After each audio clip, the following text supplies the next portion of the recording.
V rubriko Glas ljudstva pa nam je tokrat pisal Luka, ki pravi, da mu eden od sosedov, ki je zelo nevoščljiv, krade reklame, ki mu jih poštar vsako jutro dostavi v nabiralnik in sprašuje, kaj lahko naredi. Ker mi o nabiralnikih vemo približno toliko, kot je Pečečnik zaenkrat vložil v prenovo bežigrajskega stadiona, smo odgovor raje prepustili strokovnjaku, ki je s pomočjo nabiralnikov rešil marsikatero zagato. Ja, Luki odgovarja Ivan J.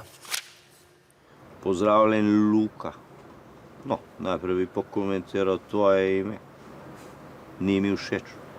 Sem pa seveda pravi naslov za tvoje težave, ker tudi sam imam probleme s svojim nabiralnikom. V njega dobim enostavno preveč usiljene pošte, če sem ti smešno lete. Ta teden sem dobil tole iz Celja, iz Vrhovnega sodišča, iz Ustavnega sodišča, v glavnem preveč. Zato me pozorno poslušaj, ker imam rešitev za najne probleme. Torej, dejstvo je, da katalogi, ki jih vsak dan prejemaš, so zelo pomembni, ker napolnijo nabiralnik in potem v njem ni več prostora za ostalo pošto. Hočeš dati noter kuverto? Ne gre. Kam boš dal na vrh? Ne gre. Pade dol in takšna pošta ni vročena. Zakaj si pa mislil, da na desnici izdajamo 10 vrst različnih časopisov? Ja, so naši nabiralniki polni. Zato enostavno ne razumem ljudi, ki uporabljajo tisto rumeno nalepko proti reklamam.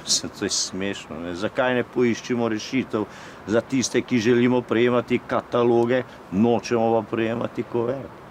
In ravno zaradi tega smo v stranki naredili modro nalepko, ki pomeni nobenih pisem, nobenih kuvert, ampak samo reklame.